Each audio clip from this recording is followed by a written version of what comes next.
you see some old logging equipment. That was used back in the early 1800s and 1900s.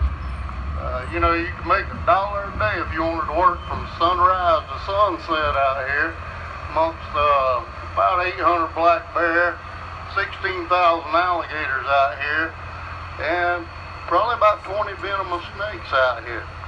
But that was $1 a day from sunrise to sunset. They take mule and oxen and they pull them out of the swamp here, and that's the way most of them made a living. A lot of them made it by tobacco and corn. This ground, as you can see, is very fertile out here. And all through here is part of the island that Burt Reynolds used as white lightning on the back side back there. You know, Burt's from here in Waycross, Georgia, and Parnell Roberts, and a bunch of other folks, you know, and a lot of movie locations out here. Now all this, you'll see a lot of hoorah trees, tie-tie berries. There's all kind of saw palmettos back here that you can make your natural medicines with. And these soap bushes, when these old loggers would come out of the swamp from logging all day, they'd be greasy and dirty and stuff. They take these old soap bush leaves here and they crumble them up, wet a little bit, and it cleans you better than lye soap. So, but all through here, you can still tell the damage from the fire in '09. You know, this swamp's 686,000 miles, square miles out here, and it just probably burnt 90% of the swamp. But that's good for the swamp at times. It isn't good for the wildlife. And the snakes right now are starting to make a recovery from all that. You can imagine if they didn't get down in a gopher hole or something, the snakes burn up. We seen bears out here with burnt fur and stuff, so it was a bad fire. But it's good for it to happen every 10 or 20 years to help clean this vegetation out. Now this is the dormant time of season right here. Gators have just got through making their nest, and like Rhonda said, there's going to be 60 to 80 eggs on there, 40 to 60, depends on how young the mother is.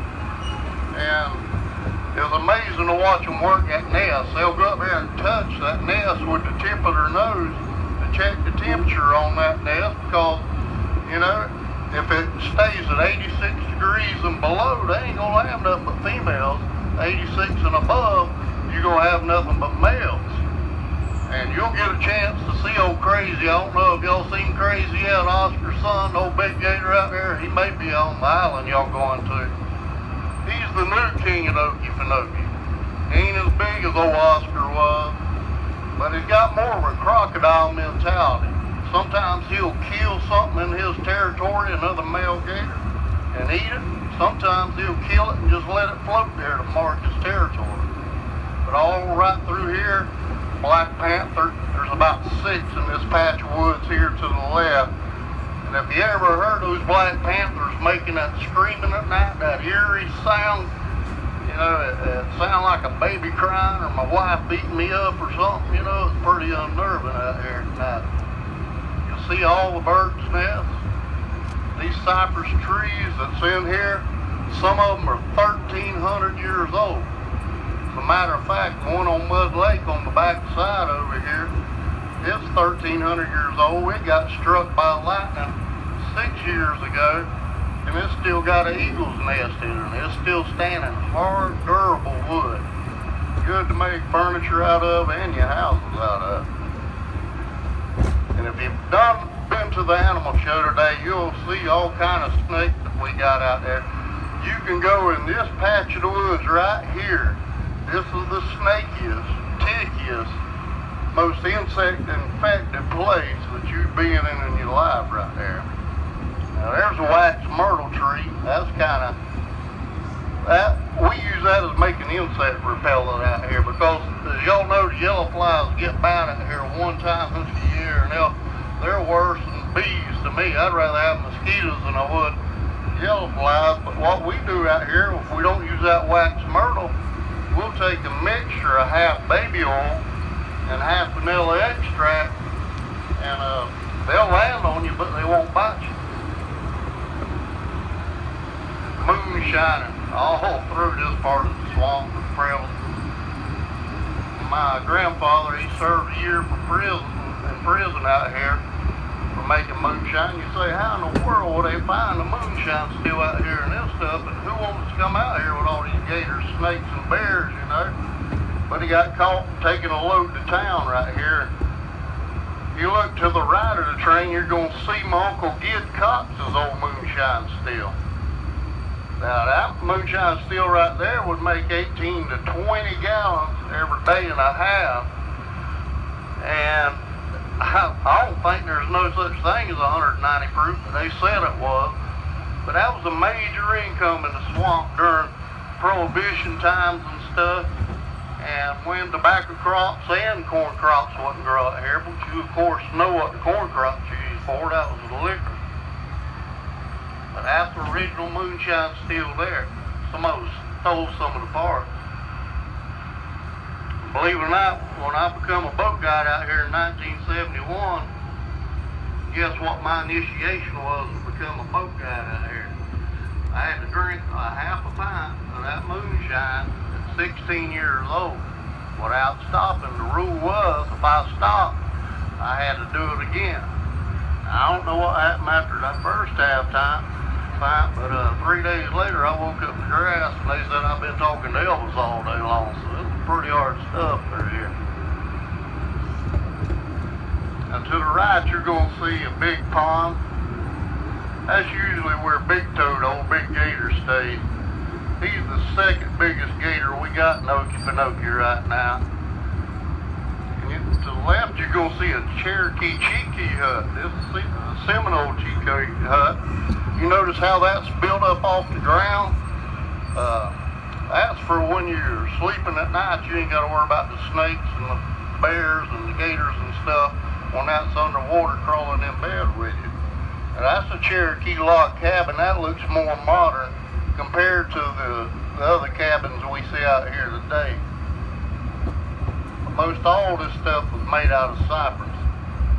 You see they're hanging the Christmas lights right here. During Christmas, starting in November sometime, they're going to have these Christmas train rides for the kids. They'll have this whole swamp lit up with all kind of decorations and stuff. And it's a good time to come out in the swamp. There's no insects. It's a little cool at night, but you got two trains running around these tracks back to back, just as many people as you can run. You can see Santa Claus's sled over there be pulling alligators to the right there. But this is a good breeding pond right here. This pond used to belong to a gator named Rambo, but that 13-foot gator named Big Toe run him out of there, and right now we don't even know exactly where Rambo's at. Those are tie-tie bushes right there with the little berries on them. Wax myrtles, crepe myrtles. Just about anything you can grow in your yard, we can grow out here in Okefenokee Swamp. Now, at one time, we had 6 different tribes of Indians out here. Of course, we had the Miccosukee, Cherokees, Seminoles, just to name a few. And to the left is an old Seminole burial site you'll see up here in just a second. Now, there's estimated that there's about 6 bodies in that little tomb right there. Well, what happened was they digged a hole and they stacked bodies after a war or a battle out here on top of each other out there. There's one in Hoorah Jungle out there that's about 10 foot high. We don't know how many Indian warriors are in that one there. But this is a good little breeding pond right now. All the gators, the females should be, if they're good mamas, they'll be around the nest because the raccoons will get into them. The other male gators eat them. And believe it or not, if the mama gets hungry enough, there's not a good food source in here, she'll eat her own baby gator. It's a tough world. If she has 60 out here in Okefenokee Swamp, you're lucky to get maybe 18, 20 to survive a year, and then after that you're liable to have just about 3. That's why we're down between 16 and 18,000 gators right now. Not a real good food source in here. I don't know if y'all got more hogs in y'all's part of the country where we come from, y'all come from, but they're all out here. Now this used to be a beautiful butterfly garden back a couple years ago. There's a little female gator popping up to the top and bottom there. Yeah, a little baby gator. There's some 30 to 40 pounds snapping alligator turtles in there. And some of the snapper turtles we got up there, they'll get up to about 200, 210 pounds. And some people say they got a worse bite than the alligator does, not because of the clamping powers, because of the nasty bacteria in their mouths and all. You can see they're decorating all through here. There's baby gators spread all through that marsh right now. They're about 6, 7 inches long.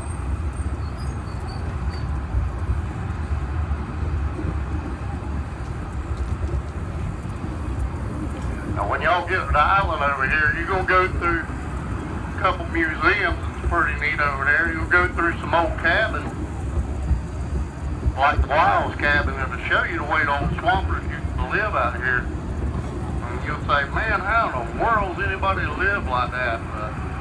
You know, you had everything you needed out here in Okefenokee. And just think, they didn't have the stress on them that we have nowadays, just day-to-day life. Little squirrels running out here.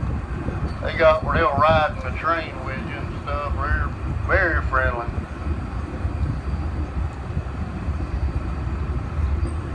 Now to the right, you'll see what's left in an old moonshine delivery road, and the rest of it's up here to the left.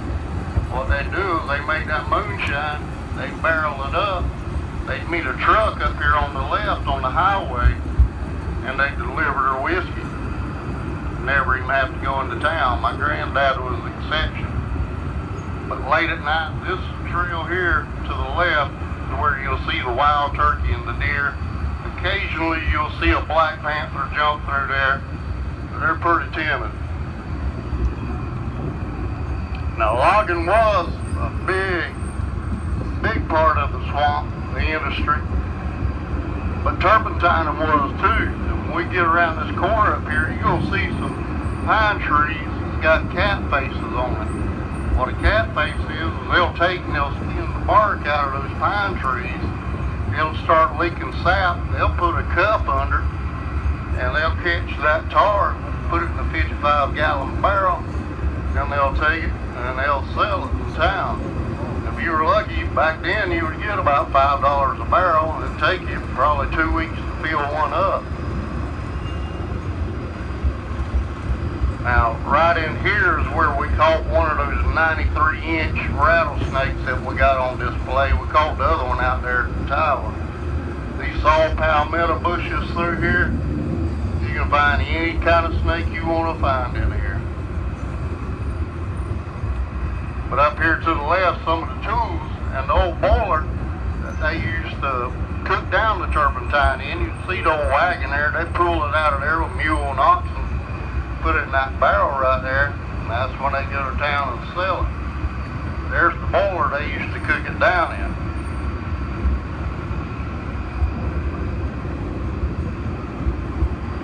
See our greenhouse on the right here, but to the left, this used to be our favorite gator out here. Her name was Henrietta. She died about 7 months ago, and that was her pond right there. She was blind, both eyes. How she survived in this environment, we'll never know. But she was Oscar, old gator in the glass case's second favorite girlfriend out here. I seen Oscar one time back when we allowed dogs in the park, and that's a different story. Swimming up the canal with a Labrador retriever in his mouth to bring it to the old gator, because she couldn't hunt for herself and he kept her fed. Now, Susie, the one that's still alive, that's 93 years old, she's somewhere around Oscar's old pond out there. That's his favorite gator.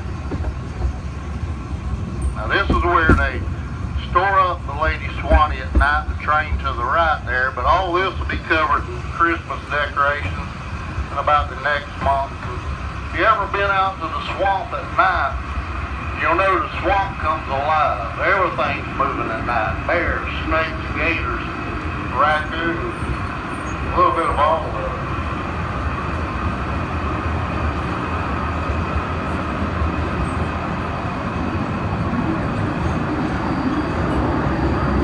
We're going to take you by here out over here. We're going to let you stay about 10 or 15 minutes.